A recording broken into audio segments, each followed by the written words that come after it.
Keseluruhan jumlah penduduk yang dipindahkan di Kelantan dan Terengganu mencatat penurunan.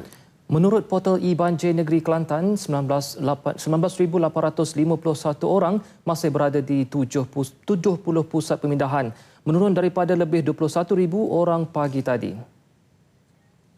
Daripada 7 jajahan di Kelantan, Pasir Mas paling teruk terjejas dengan hampir lebih 11,000 orang masih berada di pusat pemindahan, diikuti jajahan Tumpat lebih 1,000 orang.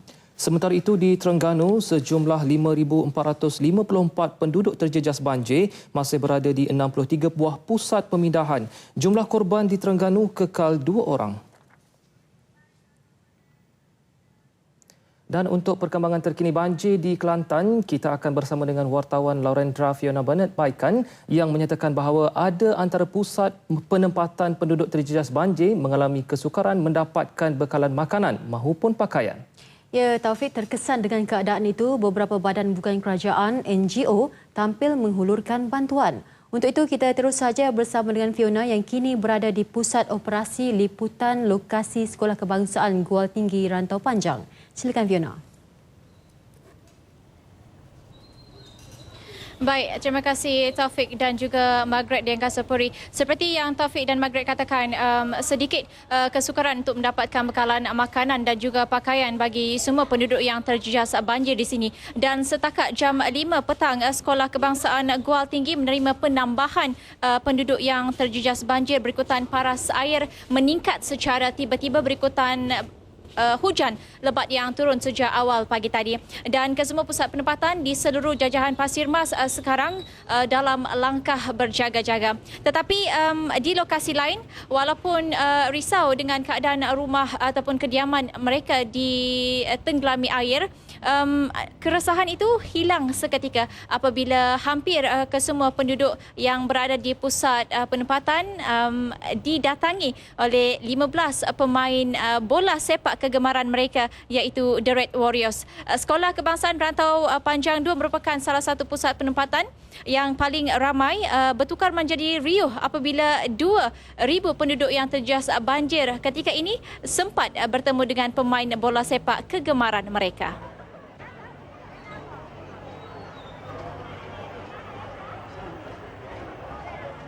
Ramai yang mengambil kesempatan untuk berselfie bersama pemain, antaranya Fakri Syarani, Farisham dan Brandon Gunn. Bagi pemain pula, kehadiran mereka ke pusat tersebut bertujuan menghargai penyokong di samping memberi motivasi kepada penduduk yang terjejas banjir.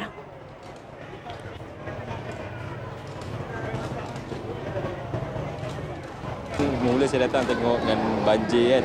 Mula-mula terasa sedih juga dengan keadaan sini, tapi kedatangan pemain Kelantan ni banyak sedikit dapat membantulah untuk kita menambahkan lagi keceriaan apa yang diorang hadapi sekarang ni kan. Jadi itu salah satu bagi saya satu pengalaman yang amat baru bagi saya bersama dengan rakyat Kelantan dengan masa-masa banjir. Of course, there's a lot of pity. That's why we're here today, and to support the local community because we are one big family in the end. At least terubat sikit lah dia punya kesedihan. Saya first datang pun tengok sedih lah. Keadaan macam ni kan, diorang tidur sini, makan sini, mandi tak tahu kat mana kan. So kita orang datang ni dapat menggembirakan diorang lah, happykan diorang. Baik, sementara itu menurut Pengerusi Persatuan Bola Sepak Kelantan Tan Sri Anwar Musa, peruntukan RM100,000 beserta lebih 600 helai jersey diagihkan kepada penduduk selain kelengkapan seperti bantal, tilam dan juga bekalan makanan harian. Tetapi peruntukan ini tidak termasuk bantuan yang disalurkan oleh Biro Kebajikan UMNO Malaysia.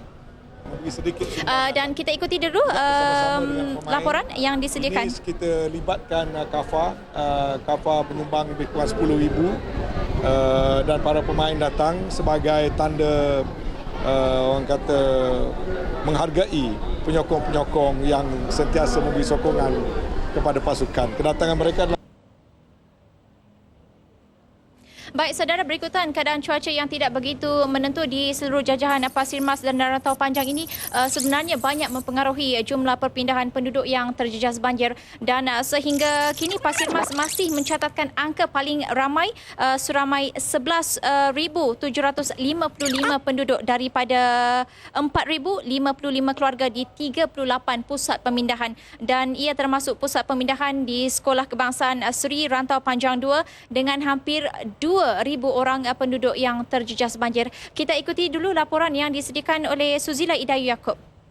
Dalam tinjauan yang dilakukan, kami mendapati penduduk mengambil langkah awal untuk berpindah dengan membawa keperluan peribadi ke pusat pemindahan dengan sendiri. Bagi mereka, inisiatif itu diambil bagi memudahkan pergerakan petugas operasi banjir dalam memberi perhatian kepada penduduk yang berada jauh dari pusat penempatan. Lebih-lebih lagi bagi mereka yang berhadapan situasi arus deras. Faktor tempat kediaman yang berdekatan dengan pusat pemindahan juga menyebabkan penduduk lebih senang berulang-alik apabila keadaan paras air kembali normal. Alik daripada sekolah SK2 ke rumah saya, alik tidak menyusahkan sekarang pasal mengikut jalan raya. Bukan jalan kapun tak. Tak dalam mana. Boleh ngawal sendiri mari sini. Kita memang ngawal sendirilah, senang tempat sendiri kan. Mama tunggu kereta pun mas sendirilah apa senang kita mari kan. Boleh halik tengok rumah apa senang kan. Masa tak nak balik saya tak nak mari kita mari. Jadi air tu naik malam. Jadi tak ada orang nak tolong, saya lari sendirilah. Sebab air tu naik malam, naik itu selalu, naik banyak selalu. Jadi tak ada orang lain tolong saya pasal depan pakai lari sendiri. Paksa kena perhati semua lah. Lagu mana kat ada rumah. Bimbang takut air naik pulak ke. Saya selalu keluar pada pusat pemindahan ni. Boleh alik pada sini lah. Ambil inisiatif sendiri. Ambil inisiatif sendiri lah. Sebab keadaan pun tidak, air pun tak dalam. Jadi saya rasa tidak berbahaya keselamatan saya. Beginilah keadaan penduduk kampung di sekitar Rantau Panjang yang mengambil inisiatif sendiri untuk berpindah ke pusat pemindahan sementara mereka juga berulang-alik daripada rumah masing-masing untuk meninjau keadaan rumah mereka yang telah ditenggelami air. Laporan Suzila Idayu Yaakob dari Skuad Alpha RTM.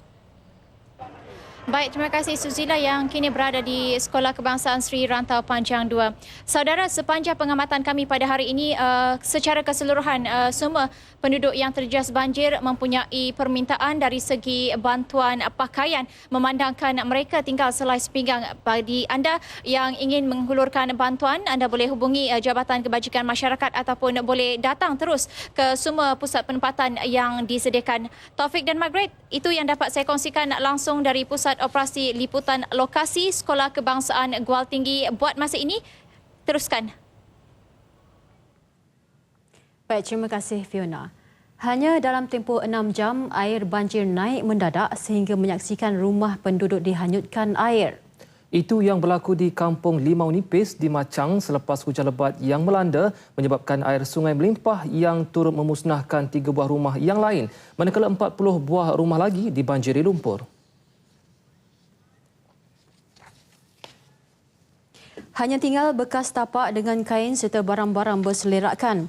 Pengalaman itu yang terpaksa dihadapi Ramli Abdul Rahman sekeluarga selepas kediaman mereka dihanyutkan arus deras dalam kejadian malam tadi. Semua harta benda termasuk perkakas elektrik turut musnah berikutan kejadian berlaku begitu pantas. Akibat kejadian itu, Ramli sekeluarga terpaksa menumpang teduh di rumah anaknya. Tak gaji jadi gini ni. Umur 92 dah kita kat. Lari pakai lari naik kat. Sebab apa yang jadi besar? Balok lah. Dah ambil lah mula kan. Dah ambil kat. Lepas tu beraya ni pula kat. Tu jadi gini tu. Selain Ramli, kediaman beberapa penduduk kampung yang lain turut terjejas teruk dan musnah harta benda walaupun telah membuat persiapan awal dengan menempatkan barang-barang berharga dan dokumen di tempat tinggi, namun kejadian di luar jangka ini memusnahkan hampir keseluruhan barang-barang di dalam rumah. Malah sumber rezeki penduduk termasuk pokok pisang serta tanaman lain turut musnah. Kejadian berlaku ketika kebanyakan penduduk sedang bersarapan. Dulu banjir tu tak penuh. Jadi saya ni terkilir jugalah. Mau kita diri ada rumah pun sekali lutu. Selalu. Pukul 9 air naik. Bila pagi? Kak masuk. Lepas tu anak kak tajuk ringai. Kak kata tak lagi air naik. Pak klik masuk-masuk tu. Betul lah air naik. Tak ada makan nasi. Pakai lari lalu. Bagai-bagai?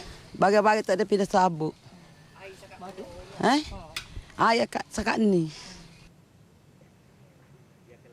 Turut terjejas sebuah jambatan di kampung berkenaan yang hampir runtuh akibat arus sungai yang deras. Keadaan itu menyukarkan urusan harian. Berikutan jambatan berkenaan merupakan satu-satunya yang menghubungkan penduduk dengan masyarakat luar. Bimbang kejadian lebih buruk, penduduk memohon pembinaan sebuah jambatan baru. Pihak kerajaan ni beri batu sikit-sikit lagu itulah. Jadi makan tu boleh keluar lagi. Cumanya memandangkan kelada sakit demam kematian payah buat masalah ni. Jadi pihak saya sebagai rakyat sini nak minta kerajaan buat cepatlah jambatan ni. Kita minta segera buat kereta lah. Pasal kita nak waktu ambil kenderaan tu ada mana ada dalan ni tak boleh pergi mari. Kita nak pergi Kedah payah dah ni. Nak mula ni musim banjir ni kan. Payah sajalah. Maklum sajalah pihak kuasa tu. Kita minta tolong doa-doa tu. Bukan kata sikit-sikit dak.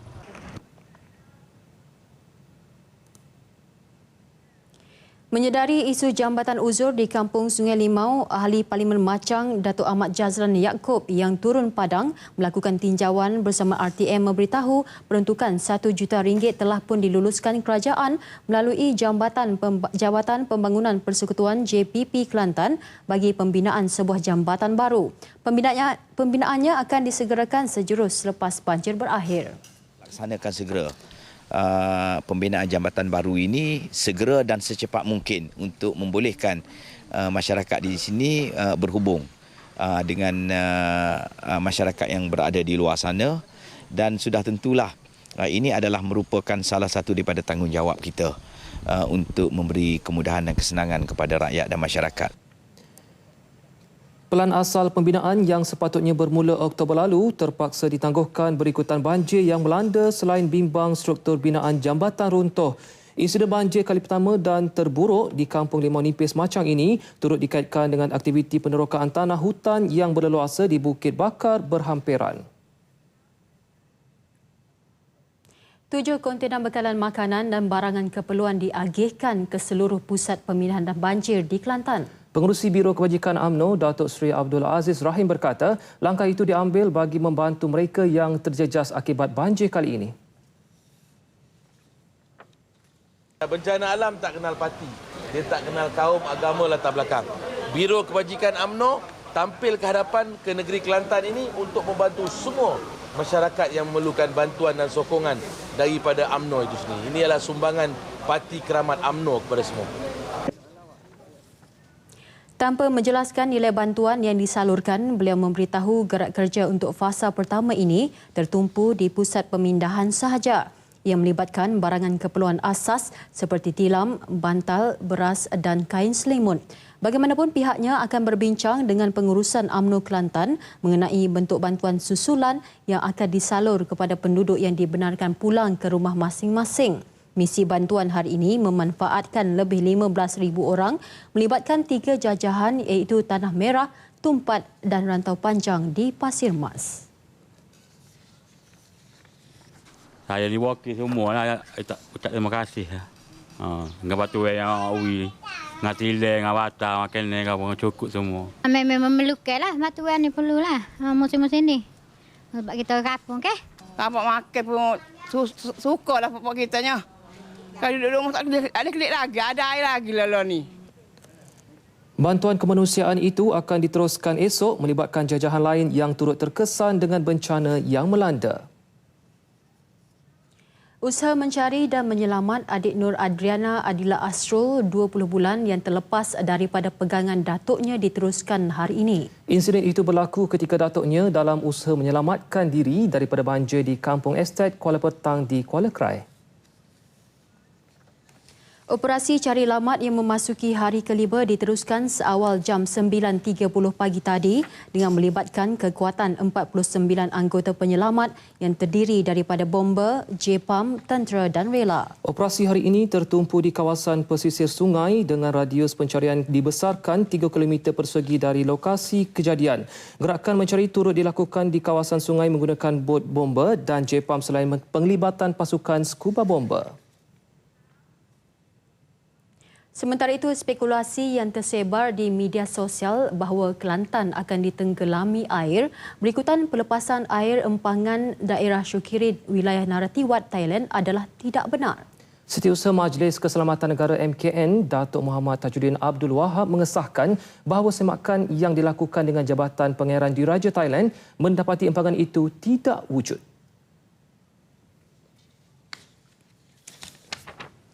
Justru beliau menasihat penduduk agar tidak mudah mempercayai kabar angin selain tidak panik. Muhammad Tajuddin berkata pihak Thailand juga mengesahkan bahawa empangan terdekat dengan Malaysia terletak di daerah Munok di bahagian selatan Thailand. Namun empangan itu ditutup pada masa ini. Sekiranya air empangan itu dilepaskan, ia akan menyebabkan banjir di daerah Tak Bai, Naratiwat terlebih dahulu. Muhammad Tajuddin berkata banjir di Kelantan pada masa ini tiada kaitan dengan pelepasan air di negara jiran. Sebaliknya disebabkan hujan lebat yang berterusan dengan sukatan 400 ml sehari. Setakat ini, banjir gelombang kedua di Kelantan yang bermula sejak Selasa lepas telah mengorbankan 4 nyawa.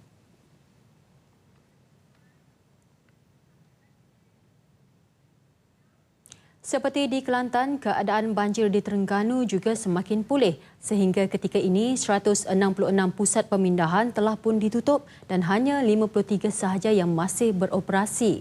Untuk laporannya di talian ketika ini wartawan Nur Yusof. Dengan itu saya serahkan kepada wartawan. Teruskan. Silakan.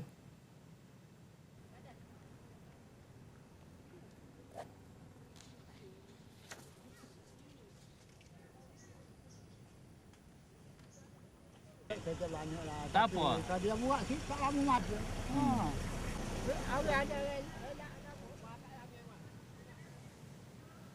Baik, seterusnya di Kuala Berang, Hulu Terengganu, jambatan taktikal yang dibina setahun lalu untuk menghubungkan Kampung Kuala Kejil dengan Kampung Tanggul terpaksa ditutup kepada semua kenderaan.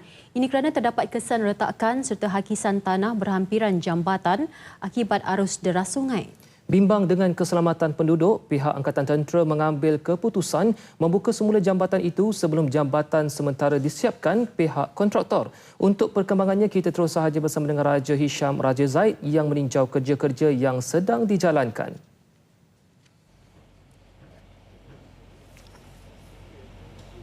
Terima kasih rakan tugas di Angkasa Puri. Assalamualaikum dan salam bahagia. Kita kembali ke perkembangan banjir di Hulu Terengganu ini, di mana saya sekarang berada di Kampung Kuala Kejil, Hulu Terengganu, di mana semalam berlakunya runtuhan di sungai di kampung ini mengakibatkan keruntuhan tanah di sekitar jabatan sementara yang telah dibina oleh pihak tentera pada tahun lalu.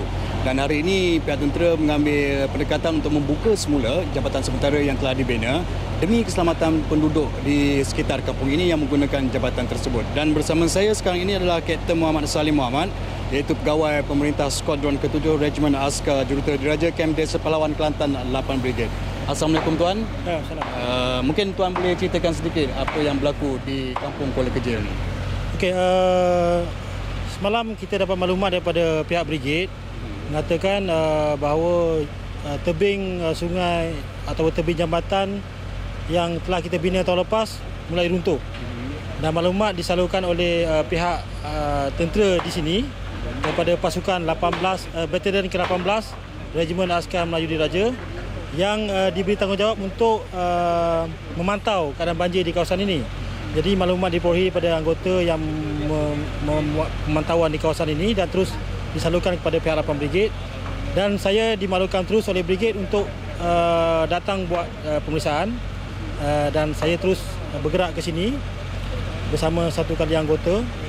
Dan apabila sampai, saya dapati kita ada pasang dua bahagian jambatan ni, seperti yang kita nampak di belakang dan juga di depan kita ni. Dan apabila pemeriksaan dibuat, saya dapati sheet pile ataupun penghadang tebing yang telah dipasang oleh pihak JPS pada tahun lepas telah runtuh. Apabila runtuhan ini berlaku menyebabkan tebing jambatan ni tidak stabil dan kita nampak rekahan mula berlaku. Jadi selepas perbincangan bersama jurutera daerah dan juga jurutera jalan Hulu Terengganu, kita mengambil pendekatan untuk membuka balik jambatan ini disebabkan oleh faktor keselamatan orang kampung itu sendiri. Sebab kita tak mahu apabila mereka menggunakan jambatan ini, perkara yang lebih buruk akan berlaku.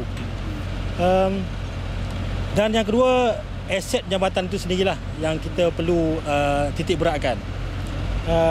Dan saya dimaklumkan oleh pihak JKR Hulu Terengganu memaklumkan bahawa jambatan temporary atau jambatan sementara yang kontraktor sedang bina ni dijangka siap pada 30 Disember.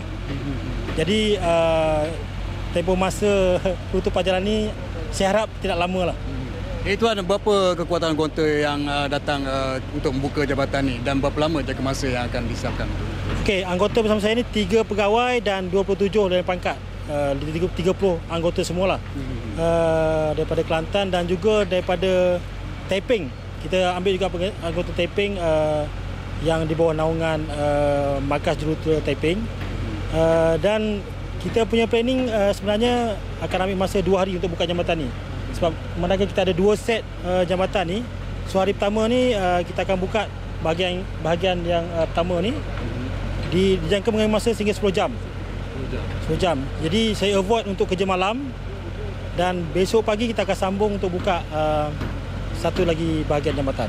Baik, sementara waktu adakah pihak tentera ataupun dengan kerjasama agensi lain menyediakan laluan alternatif pada penduduk di sini? Buat masa ni tidak ada. Kita cuma mengharapkan kontraktor dapat menyiapkan jambatan sementara ini dengan secepat mungkin lah. Kalau boleh